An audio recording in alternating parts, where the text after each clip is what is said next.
l'Hilari hagi sortit en gran part d'aquest barri i del seu teixit associatiu, la Barceloneta. Primer a través del descobriment d'una placa al carrer Pescadors on va néixer. Després amb el bateig de la plaça Hilari Salvador entre els carrers Almirall Cervera i Sant Carles. L'any passat amb la creació del Lari, que ens acompanya avui també, el capgros que recorda la seva figura i l'estima que encara li professen molts veïns i veïnes de la Barceloneta.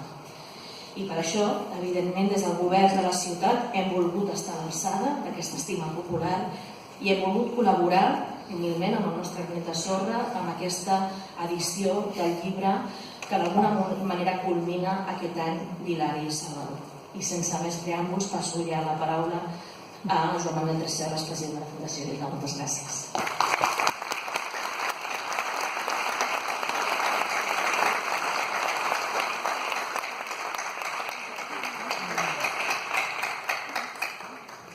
Moltes gràcies, alcaldessa senyora Colau. Gràcies per la teva presència, conseller, exalcalde, autoritats, a tots vostès. Moltes gràcies per ser aquí avui amb nosaltres en aquest acte de restitució de la memòria d'aquest gran alcalde de Barcelona que fou Hilari Salvador, l'alcalde, com diu el llibre, de Barcelona quan plovien bombes. Per la Fundació Irla és un immens honor poder presentar avui la tasca del Pol Vinyes al voltant d'aquesta biografia. Això forma part d'una de les activitats principals de la Fundació. La Fundació té com a nord fonamental, evidentment, polític, ideològic, treballar per reflexionar sobre els grans temes que els reptes que presenta el món d'avui ens proposen i fer-ho intentant aportar idees i reflexions des de posicions d'esquerres compromeses amb el país i amb la seva gent. Però al mateix temps i des del moment en què va ser iniciada la Fundació, que ara compleix 20 anys, la idea de treballar pel rescat de la memòria que havia quedat malmesa i que plantejava moltes llacunes, sobretot al voltant de la trajectòria mateixa d'Esquerra Republicana, pel pes que va tenir a l'exili i pel paper difícil de resseguir moltes vegades que va tenir durant la dictadura.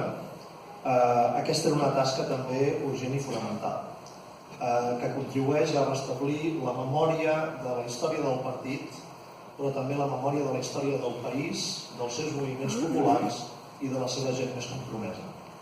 Amb aquesta biografia entenem que fem una passa més en la bona direcció i ens afermen el propòsit de continuar fent aquesta tasca de suport a la gent que investiga i que vol fer-nos més transparent el que va passar en el nostre passat més o menys recent.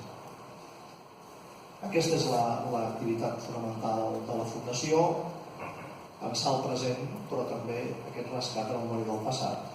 I avui en aquest acte em sembla que fem plenament això.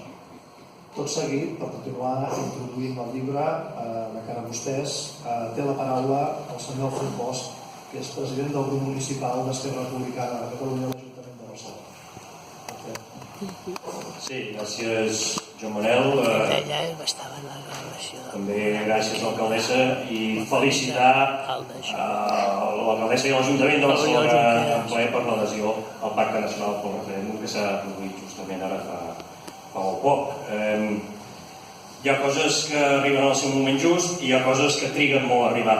Jo crec que aquest sentit homenatge a l'Hilari Salvador és una cosa que ha trigat molt. A 50 anys de la seva mort, però val a dir que era un personatge fins ara pràcticament desconegut. Per tant, la feina que s'està fent ara és bona, és meritòria, s'ha d'aplaudir, però també s'ha de dir que ja tocava, ja era hora, no? Potser fins i tot hauria estat més solemne si s'hagués fet el Saló de Cent, que és el lloc on ell va exercir d'alcalde durant els últims anys de la guerra, des d'on ell va sentir caure les bombes, l'alcalde de les bombes, des d'on ell va ordenar tota aquella feina d'ajuda als refugiats. Prop de 200.000 refugiats van passar per la ciutat de Barcelona i molts d'ells hi van residir un temps. des de l'Ajuntament de Barcelona també ell és on va ajudar a tota la feina de provisió de queviures en una ciutat desolada per la gana. Quan parleu amb gent que va viure la Guerra Civil sempre recorden la terrible gana que van passar, és una de les coses que més recorden.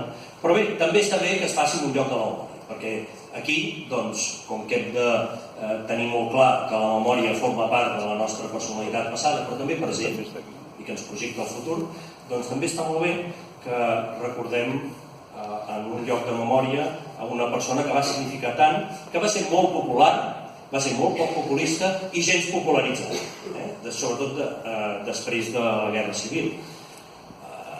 És un home que, com deia, en el seu moment va ser molt popular. Aquí en el llibre es defineix com l'alcalde de les bombes.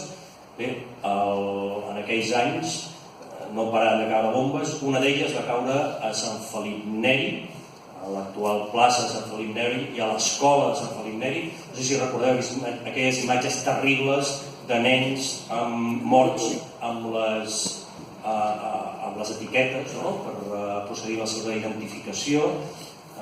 Bé, en el moment en què estaven traient nens de l'escola que havien quedat morts o ferits per el bombardeig, i va caure una segona bomba al damunt que també va devastar els mateixos equips de rescat. Va ser després d'aquesta segona bomba que hi va arribar l'Hilari Salvador com a alcalde. Ell sempre intentava ser als llocs on hi havia hagut devastació durant la guerra per ajudar amb el que pogués, per donar les instruccions que calgués als equips de rescat, als bombers, a les ambulàncies, etc.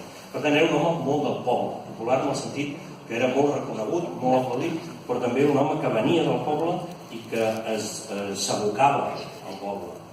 Això també va quedar demostrat uns anys abans, quan ell va ser detingut amb molta altra gent pel 6 d'octubre, i va ser pres, com pràcticament tot el consistori de Barcelona, al vaixell Uruguai. La gent de la Barceloneta, que l'estimava molt, anava en barques a saludar a la gent presa en l'Uruguai i saludaven el company amb ell. Fins i tot el seu nom era més corejat, li deien Lari, conegut com Lari popularment, i amb mocadors. Encara hi ha gent que eren nens o nenes en aquella època i que recorden aquella escena, com d'altra banda també s'explica en el llibre. Per tant, una persona injustament oblidada durant molts anys. I ara, a poc a poc, aquest esforç de recordar-la és no només un esforç de recordar la persona que mereix el nostre record, sinó que a més també reafirma les nostres conviccions.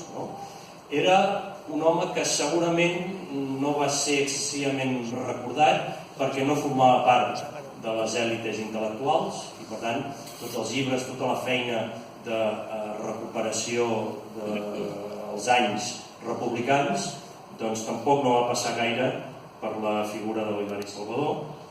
I d'altra banda, tampoc no se'l va recordar per la vessant de la revolució i del que podia ser en aquell moment l'esquerra més radical, perquè ell mateix no hi va participar. Per exemple, quan hi va haver totes les cremes d'esglésies i de forma assenyalada el juliol del 36, la feina d'Hilari Salvador va ser més aviat la d'anar a rescatar i salvar els capellans de l'església de Sant Miquel de la Barceloneta abans que les patrulles els assassinessin. I, per tant, ell tenia aquesta situació molt intermèdia també, que tenia molt a veure amb el que era tantíssima gent d'Esquerra Republicana i que segurament va acabar rebent pels dos costats